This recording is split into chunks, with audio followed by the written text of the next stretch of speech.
नमस्कार विद्यार्थी व पालक मित्रांनो, करिअर मेकिंग गायडन्स यूट्यूब चॅनलमध्ये आज आपण एक महत्त्वाचा सब्जेक्ट डिस्कस करण्यासाठी आलो आहे. ते म्हणजे महाराष्ट्र राज्यामध्ये प्रायव्हेट किंवा सेमी गव्हर्नमेंट BDS राऊंड 1, 2, 3 मध्ये कॅटेगरीनुसार किती मार्क्सला आणि किती SMLला महाराष्ट्र राज्यामध्ये BDSचं प्रायव्हेट कॉलेज आपल्याला मिळालेलं होतं ते आज आपण पाहणार आहे. फार न वेळ घालवता सर्वात महत्त्वाचा टॉपिक आहे, त्याच्यावरती आपण कॉन्सन्ट्रेट करूया. BDS महाराष्ट्र राज्यामध्ये संपूर्ण महाराष्ट्र राज्यामध्ये 5 BDSचे गव्हर्नमेंट कॉलेजेस आहेत आणि 25 कॉलेजेस प्रायव्हेट आहेत किंवा त्याला सेमी गव्हर्नमेंट म्हणतो. त्या ठिकाणी जवळपास 4 लाखापासून ते 1.5 लाखापर्यंत फीज पर इयर आहे. सर्व कॅटेगरीच्या विद्यार्थ्यांसाठी प्रायव्हेट जरी असेल तरी गव्हर्नमेंटतर्फे सर्व मुलींना 8 लाखापेक्षा कमी उत्पन्न असणाऱ्या ओपनच्या विद्यार्थिनींना त्याचबरोबर SCBC, OBC, EWS आणि VJ NT 1, 2, 3च्या फिमेल कॅन्डिडेटला फक्त 10% फीज भरावी लागते. म्हणजे दरम्यान 20,000पासून ते 30,000पर्यंत फक्त फीज भरावी लागते.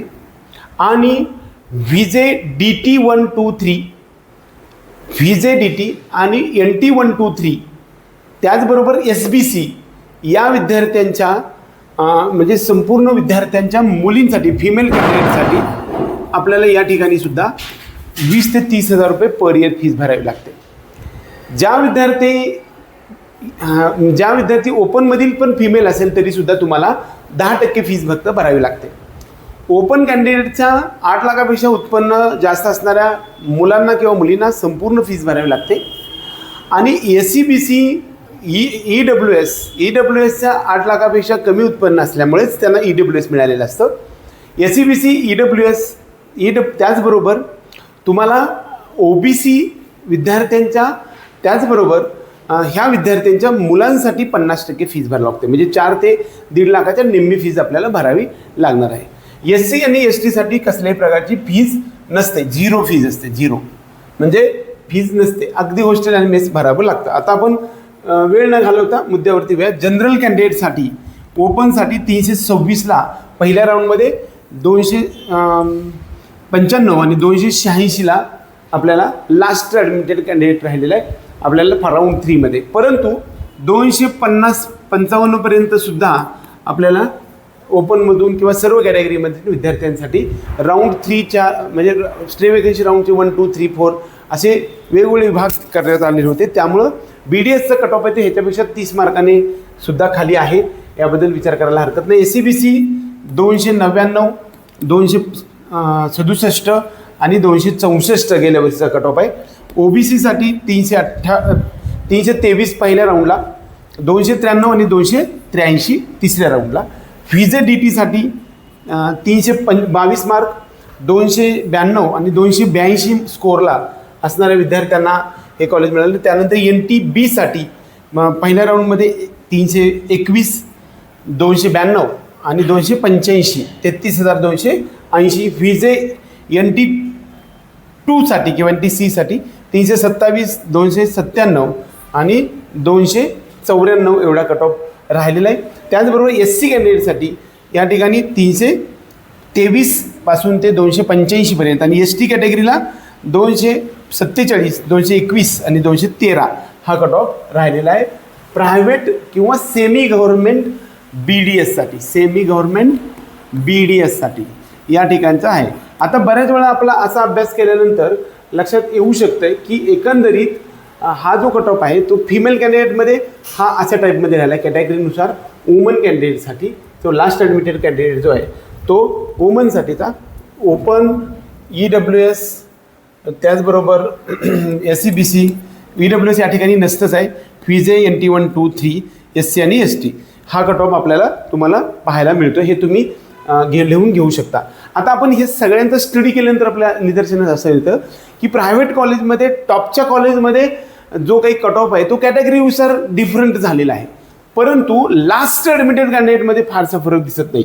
बघा SCला सुद्धा 325 आहे आणि 333 हा जवळपास. म्हणजे या ठिकाणी फारसा डिफरन्स सेमी गव्हर्नमेंट किंवा प्रायव्हेट BDSमध्ये दिसत नाही.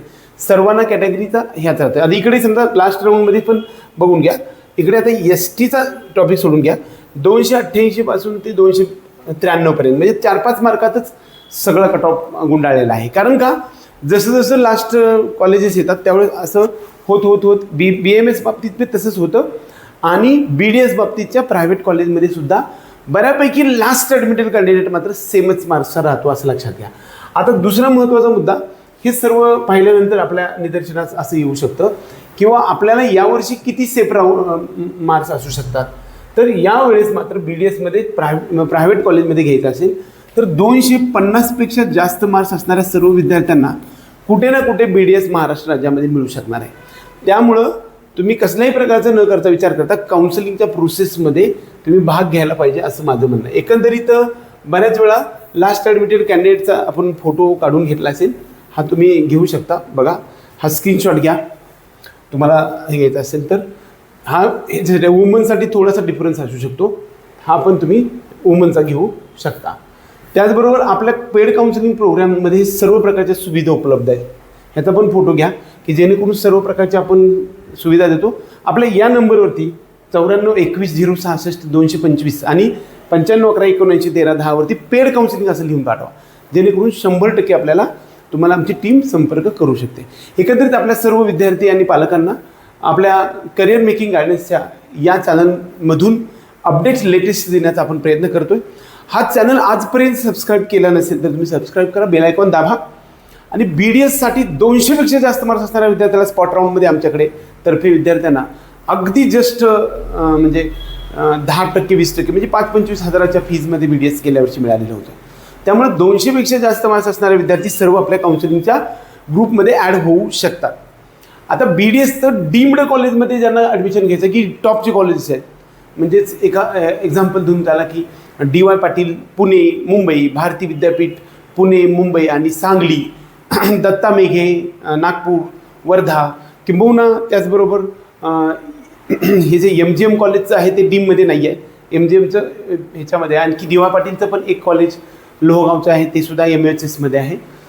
त्यानंतर जे काही कृष्णा कराड आहे हे पण डीममध्ये आहे, प्रवरा आहे ते सुद्धा डीममध्ये. इकडे तुम्हाला 200च्या आसपास मार्क्स असतील तरीसुद्धा तुम्हाला BDSचं 3 ते 3.5 ते 5 लाखापर्यंतच्या फीजमध्ये BDS मिळू शकतं. एकंदरीत त्या सर्वांसाठी BDSमध्ये ॲडमिशन घेण्यासाठी आपल्या सर्व विद्यार्थी आणि पालकांना आपल्या पेड काउन्सिलिंग प्रोग्राममध्ये येऊ शकता. कितीही मार्क्स असतील तरी तुम्हाला आपल्याकडे BDS ॲडमिशन होऊ शकणार आहे. जय हिंद, जय महाराष्ट्र.